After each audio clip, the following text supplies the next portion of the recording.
বিসমিল্লা বলে চুলাটা অন করে দিলাম। তারপর দিয়ে দিব সাদা তেল। তেলটা খুব কম দিব আজকের রেসিপিতে। আজকের রেসিপিটা অন্যরকম, তো এখনই বলবো না, চলো আগে পেঁয়াজ রসুন দিয়ে সেটা বাগার দিয়ে নেই। রান্নাটা ছিল একদম ভোরবেলা, এই জন্য আমি ওইভাবেই বয়সটা দিচ্ছি, কারণ ভোরবেলা রান্না করলে একদম সাইলেন্ট, কোনো মানুষ থাকে না, আরামসে রান্না করা যায়। তো আমার পেঁয়াজ রসুনের বাগার দেওয়ার পরে এখানে দিলাম টমেটো কুচি একটা আর কাঁচামরিচ কুচি। টমেটোর যা দাম, মনে হচ্ছে টমেটো না সোনার ডিম, এত পরিমাণ দাম। কৃষকের মধ্যে অনেক কৃষক ভাই খুব চালাক, তারা আগাম সবজি করে, আর আগাম সবজিতে তারা এতটা লাভবান হয় ব্যাপক হারে। টমেটো কুচি আর পেঁয়াজ কুচি কাঁচামরিচ কুচি তিনটাই আমি, মরিচ কুচিটা আমার আগে দেওয়া হয়নি, আমি এটা বলে বললাম। তারপর এই যে এবার এখানে মরিচ কুচি দিয়ে দিলাম। টমেটো আর পেঁয়াজ কিন্তু আমার অলরেডি নরম হয়ে গেল। তো এবার কাঁচামরিচটা দিয়ে আরেকটু কয়েক সেকেন্ড নাড়িয়ে নিব। তো বললামই কম মশলা দিয়ে আজকে রান্নাটা করবো। রান্নাটা কি হবে কমেন্টে জানাও তোমরা যদি জানো। টমেটো দেখে আমার এই রান্নাটা খাওয়ার জন্য খুব মন চাচ্ছিল, দেখি সব ইনগ্রিডিয়েন্ট আমার হাতের নাগালে, তাই ঝটপট রান্নাটা করে বসলাম সকালে। আজকের ব্রেকফাস্ট করব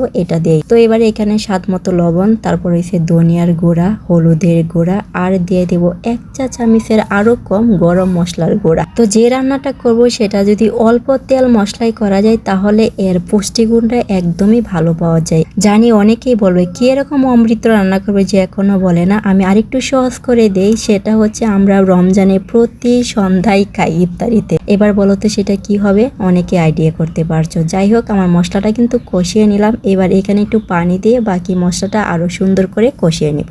রান্নার মূল উপকরণ হলো তুমি যাই রান্না করো না কেন, তা যদি মশলা দিয়ে ভালো করে সুন্দর করে কষিয়ে নাও, যে কোনো রান্নায় টেস্ট হবে। আর একটু সময় ধরে রান্না করতে হবে। তো আমি এটা কষানোর জন্য ডেকে দিলাম। এবার ঢাকনাটা সরিয়ে নিয়ে আমি একটু লাড়িয়ে দিব। তো কষানো কিন্তু হয়েই গেল, আর এইটুক ঝোল আমি রাখবো, কারণ এবার এখানে আমি অ্যাড করব ছোলা বুট আর আলু। ছোলা বুট কিন্তু মিনিমাম 4 থেকে 5 ঘন্টা পানিতে ভিজিয়ে রাখতে হয়। যদি ভিজাতে তোমরা ভুলে যাও তাহলে এখানে বেকিং পাউডার 1 চা চামচ দিয়ে দিবা।